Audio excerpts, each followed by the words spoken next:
Sebelum melanjutkan, jangan lupa subscribe dulu. Terima kasih. Bab 29, Keterampilan Pedang Asura, Jurus Kedua. Untuk waktu yang lama setelah Huang Xiaolong meninggalkan aula, tidak seorang pun berani berbicara. Ayah, kau lihat. Beberapa saat kemudian, Huang Ming bertanya dengan suara kecil setelah dia melirik ekspresi ayahnya. Huang Qide menghela napas berat sambil mengangkat kepalanya, lalu melambaikan tangannya. Semuanya bubar, pertemuan tahun ini berakhir di sini. Setelah mengatakan itu, dia berbalik dan berjalan pergi, bahunya yang bungkuk memancarkan perasaan kesepian. Berakhir di sini. Para tetua, pengurus rumah tangga, dan murid-murid Huang klan Manor saling berpandangan dengan ragu. Semuanya bubar. Setelah bayangan Huang Qide menghilang dari pandangan mereka, Huang Ming melambaikan tangannya dan memberi perintah. Dia meninggalkan aula dengan setengah tubuh digendong oleh tetua Zhou Guang dan beberapa saat kemudian aula itu kosong. Ini adalah kali pertama sejak Huang klan Manor didirikan, pertemuan klan berakhir di tengah jalan. Setelah meninggalkan aula, Huang Xiaolong kembali ke halamannya. Tidak lama kemudian, orang tuanya datang ke halaman kecilnya. Melihat orang tuanya datang, dia tahu bahwa mereka akan memiliki banyak pertanyaan, jadi tanpa menunggu mereka berbicara, dia berkata, "Ayah, Ibu, aku tahu kalian memiliki banyak pertanyaan, tetapi ada beberapa hal yang tidak dapat aku jelaskan kepada kalian saat ini." Huang Peng dan Su Yan bertukar pandang ketika mendengar ini. "Xiaolong, siapa senior Fei Hou?" Huang Peng bertanya setelah jeda sebentar. "Senior Fei Hou." Huang Xiaolong menjawab setelah merenung sejenak. Lalu berkata, "Saya menjadi murid orang yang luar biasa, dan Fei Hou adalah bawahannya, jadi dia memanggil saya Tuan Muda." Huang Xiaolong tidak menyebutkan Ren Wokuang dan Gerbang Asura. Huang Peng dan Su Yan akhirnya paham, dan sangat gembira bahwa putra mereka mampu menjadi murid dari seorang guru agung. Jika Fei Hou merupakan ahli tingkat akhir dari Orde ke-10, bagaimana dengan gurunya? Memikirkan hal ini, tubuh mereka bergetar karena kegembiraan. "Xiaolong, apakah kekuatanmu saat ini sudah mencapai tingkat pertengahan Orde ke-4? Su Yan bertanya beberapa saat kemudian, keduanya menatap putra mereka dengan penuh harap. Di atas panggung, Huang Xiaolong berkata, tingkat ke-4 hanyalah sebagian dari kekuatannya. Pertengahan Orde ke-4. Huang Xiaolong terkejut sejenak, pada akhirnya, dia mengangguk, membenarkan kecurigaan mereka. Lebih baik mereka menganggapnya berada di pertengahan Orde ke-4 jika mereka tahu dia sebenarnya berada di puncak Orde ke-5 akhir mereka akan takut. Melihat putra mereka mengonfirmasi bahwa kekuatannya berada di pertengahan Orde ke-4, hati mereka hampir bergembira, tetapi meskipun begitu, mereka terkejut. Pertengahan Orde ke-4. Putra mereka benar-benar telah mencapai pertengahan Orde ke-4. "Ayah, Ibu, 2 hari setelah perayaan Tahun Baru, aku telah memutuskan untuk meninggalkan Huang klan Manor, untuk mendapatkan pengalaman di luar."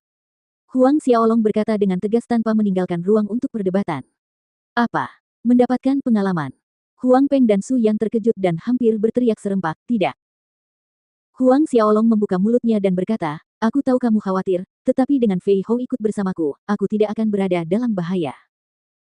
"Xiaolong, aku tahu kau ingin meninggalkan Huang klan Manor saat ini juga karena tindakan kakekmu, tetapi bagaimanapun juga, dia tetap kakekmu. Jangan membencinya. Lagi pula kau masih terlalu muda, mengapa kau tidak menunggu 2 tahun lagi sebelum pergi?" Huang Peng menggunakan nada lembut saat ia mencoba untuk mencegah Huang Xiaolong. Meskipun ada seorang prajurit Ordo ke-10 bersama Huang Xiaolong, dia masih terlalu muda, bahkan belum berusia 9 tahun. Huang Peng dan Su Yan tidak akan bisa berhenti khawatir jika mereka membiarkan Huang Xiaolong pergi. "Ayah, Ibu, aku sudah memutuskan. Dan aku akan pergi setelah Tahun Baru." Huang Xiaolong menggelengkan kepalanya, matanya tegas. Memang benar bahwa dia ingin meninggalkan Huang klan Manor saat ini karena dia tidak ingin melihat kakeknya atau paman tertua Huang Ming, pasangan ayah dan anak. Tetapi keinginannya untuk keluar dan mendapatkan pengalaman tidak sepenuhnya karena mereka. Dia ingin mengasah dirinya agar menjadi lebih kuat dan juga menjelajahi dunia di luar Huang klan Manor serta bertemu dengan para ahli. Melihat ekspresi putra mereka, Huang Peng dan Su Yan menghela nafas. Mereka berdua tahu bahwa tidak ada gunanya terus mencoba membujuknya. Memikirkan bagaimana putranya akan meninggalkan rumah dan pergi ke tempat yang jauh, hati Su Yan terasa sakit dan matanya memerah. "Xiaolong, kapan kamu akan kembali?" Jejak kehangatan menyebar di hati Huang Xiaolong, dan tersenyum dan berkata, "Bu, yakinlah, sebelum pertemuan klan tahun depan, putramu pasti akan kembali untuk menemuimu." Pertemuan klan tahun depan. Baru saat itulah Su Yan merasa lebih baik. Su Yan terus mengomel pada Huang Xiaolong selama beberapa waktu, dia terus mengingatkannya untuk berhati-hati saat bepergian dan menjaga tubuhnya serta berhati-hati terhadap orang jahat, Huang Xiaolong mengangguk, tidak bisa menolaknya. 2 jam kemudian, orang tuanya akhirnya pergi. Fei Hou, kita akan berangkat 2 hari lagi setelah tahun baru. Persiapkan barang-barang yang perlu kita bawa. Huang Xiaolong memerintahkan Fei Hou setelah orang tuanya pergi. Ya, Yang Mulia. Malam berlalu tanpa insiden. Di atas ranjang giok yang dingin, Huang Xiaolong berhenti berlatih taktik Asura dan menatap langit fajar yang akan datang melalui jendela. Dia berjalan keluar ke halaman kecil dan mulai berlatih badai neraka. Badai neraka telah mencapai penyelesaian utama, hanya kekurangan kekuatan, tetapi itu akan meningkat dengan ki pertempuranku. Langkah selanjutnya adalah berlatih gaya kedua keterampilan pedang Asura. 1 jam kemudian, Huang Xiaolong berhenti berlatih badai neraka. Dia mengambil selembar kertas dari cincin itu dan mempelajari diagram gaya kedua. Keterampilan pedang Asura, gaya kedua, air mata Asura. Thirst of Asura. Nama ini benar-benar unik. Huang Xiaolong mengedarkan ki pertempurannya sesuai dengan diagram, Blades of Asura telah dipanggil. Dia melompat ke udara dan melancarkan serangan, dan dari udara, seberkas cahaya jatuh ke tanah. Itu benar, jatuh seperti setetes air mata yang jatuh ke tanah. Jurus pertama, badai neraka menyerang dari tanah. Namun, jurus kedua hanya bisa digunakan saat berada di udara. Tubuh Huang Xiaolong melayang ke tanah setelah percobaan pertamanya. Ia berdiri diam di tanah, mengingat gerakan dan bagaimana rasanya ketika ia meluncurkan tali menggunakan Thirst of Asura. Ia berdiri di sana selama setengah jam lalu melakukan percobaan keduanya. Kali ini, sinar cahaya dari bilah pedang itu lebih lembut, seolah tak berbobot, mirip dengan setetes kecil hujan. Setengah jam lagi telah berlalu sebelum Huang Xiaolong melakukan upaya ketiga. Dan seperti saat pertama kali ia berlatih Tempest of Hell, setelah setiap percobaan, ia akan berdiri diam selama paling sedikit setengah jam sebelum mencoba lagi. Saat Huang Xiaolong asyik berlatih, langit berangsur-angsur menjadi gelap.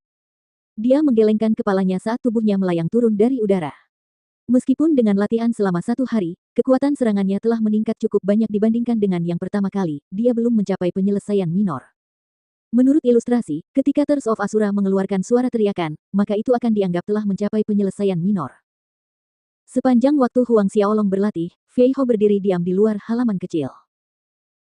Sebenarnya, jurus pedang Asura dan cakar Asura hanya dimiliki oleh mereka yang berlatih taktik Asura, karena itu, Huang Xiaolong tidak khawatir kalau Fei Hou atau siapapun akan mencoba mempelajarinya secara diam-diam.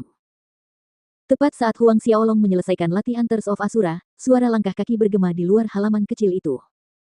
Ketika dia menoleh, dia melihat bahwa orang-orang yang mendekat adalah kakeknya Huang Qide, paman tertua Huang Ming, dan mereka ditemani oleh ayahnya, Huang Peng. Huang Xiaolong mengerutkan kening.